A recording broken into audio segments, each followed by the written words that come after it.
Tadi kami tunjukkan bahwa pendiri bangsa kita itu ketika merencanakan Indonesia merdeka tidak berbicara tentang berapa anggarannya dulu.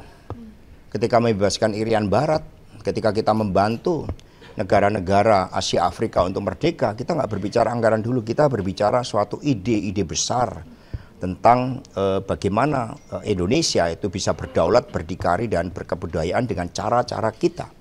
Maka narasinya, imajinasi itu tadi yang kami ajarkan. Kami membangun partai ini disertai dengan suatu ide tentang demokrasi, ide tentang kedaulatan rakyat, tentang suara arus bawah. Sehingga terkait dengan kebijakan untuk melakukan rasionalisasi anggaran itu suatu hal berkaitan efisiensi, akuntabilitas.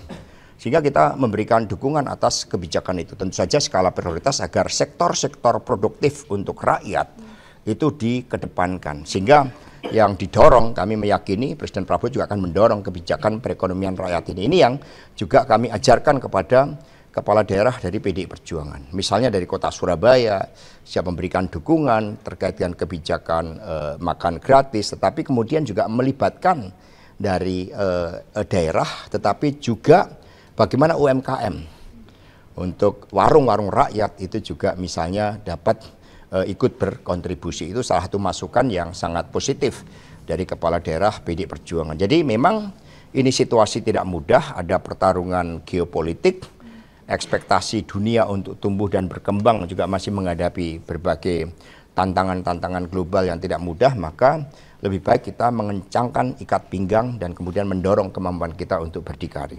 Mas, tapi pasal sebalik adanya efisiensi ini kata Pak Prabowo ada raja kecil yang tidak sepakat dengan kebijakan efisiensi ini, berarti gimana? Ya, efisiensi kan dulu juga dilakukan rasionalisasi. Ketika kita menghadapi masa krisis, Bu Mega, bahkan kebijakan defisit itu juga kemudian pada masa krisis itu diperlonggar.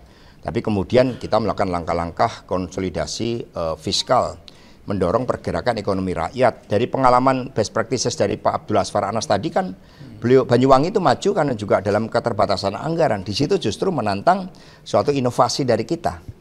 Tetapi yang sektor-sektor produktif untuk rakyat itu justru harus ditumbuh kembangkan di dalam alokasi anggaran itu.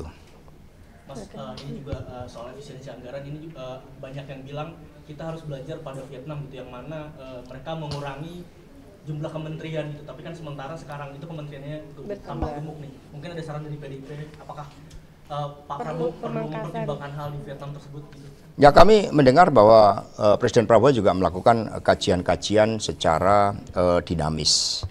Bagaimana kebijakan nasional itu juga diselaraskan dengan tantangan-tantangan global. Nah, beliau juga melakukan diplomasi internasional yang sangat baik, sehingga saat ini pun termasuk di DPR itu juga melakukan kajian-kajian terkait dengan rasionalisasi anggaran, termasuk bagaimana proyek-proyek strategis nasional itu untuk dilihat kembali, tetapi tanpa dengan tetap memprioritaskan pada tujuan bernegara kita. Jadi kita percayakan dulu DPR melalui fungsi anggaran, legislasi, itu juga akan melakukan kajian-kajian. Itu yang saya dapatkan laporan dari Pak Said Abdullah, agar terkait dengan efisiensi anggaran itu kepentingan rakyatlah yang justru harusnya dikedepankan.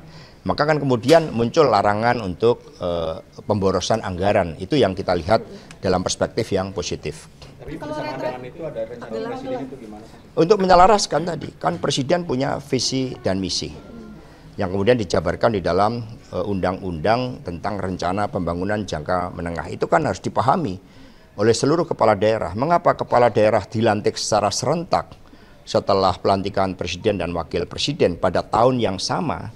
Karena itu untuk menyelaraskan antara visi misi presiden dengan apa yang dilakukan oleh kepala daerah. Karena sekali lagi kita adalah negara kesatuan yang berbentuk republik, di mana pimpinan pemerintahan tertinggi adalah presiden. Berarti kepala daerah dari PDP juga siap nanti untuk mengikuti retret? Nah, justru ini supaya retret itu makin baik. Ya, makin berkualitas, kita bekali, bahkan nanti juga dibahas itu tentang undang-undang berkaitan RPJMN. Tapi kalau efisiensi anggaran yang dilakukan, tapi juga ada belanja negara dilakukan untuk perekrutan status, itu gimana? Nanti tanya ke staf, ke Pak Banggar ya, Pak Said Abdullah terkait dengan hal-hal teknis. Mas Hasto, untuk isu lain, ini kan putusan dari sidang pra-peradilan Mas Hasto. Seperti apa Mas? Apakah sudah siap dengan segala putusan yang nanti akan diputuskan? Ya, ketika kami masuk ke PD Perjuangan, nilai-nilai keadilan, kemanusiaan, kepercayaan pada Tuhan Yang Maha Kuasa itu selalu diperjuangkan. Sehingga kami meyakini, apalagi ini kami pernah berkirim surat ini. Kami pernah berkirim surat ketika kami mendengar dan membaca dari pidato pengakuan Profesor Dr. Haji Sunarto yang saat itu masih menjadi Wakil Ketua Mahkamah Agung dan sekarang beliau dipercaya menjadi Ketua Mahkamah Agung. Di dalam pidato pengakuan, lalu Ibu Mega memanggil saya saat itu, ini ada secercah harapan. Bagaimana keadilan yang hakiki, karena setiap hakim itu kan mengambil keputusan keadilan berdasarkan ketuhanan Yang Maha Kuasa. Profesor Sunarto menyampaikan bahwa setiap hakim itu harus menemukan keadilan yang hakiki, tidak hanya dilihat secara formil dan material, tetapi harus melihat dialektikanya, suasana kebatinannya, aspek-aspek kemanusiaannya, dan kemudian semua berdialektika sehingga dicarilah suatu kontemplasi hingga mendapatkan kebenaran yang hakiki. Maka kami tuliskan di sini di dalam surat kami saat itu atas arahan Bu Mega, beliau mengatakan tugas menjadi seorang hakim tidaklah mudah karena harus memiliki pemahaman mendalam pada nilai keadilan. Nilai keadilan bukan semata-mata berasal dari buku-buku ilmu hukum, akan tetapi dari pemahaman yang bersumber dari hati nurani yang paling dalam. Apalagi kemarin setelah melihat bagaimana secara formil dan material memang banyak hal-hal yang menegaskan bahwa keadilan itu akan ditegakkan. Sehingga apapun keputusannya kami akan hormati, kami percayakan sepenuhnya kepada hakim yang kami percaya akan mencari keadilan itu. Sebagai warga PD Perjuangan, tentu kami siap menerima segala konsekuensi, tetapi sikap politik saya adalah berjuang bagi tegaknya demokrasi, menjalankan konstitusi, dan juga memerangi berbagai hal yang tidak benar terkait dengan penyalahgunaan hukum.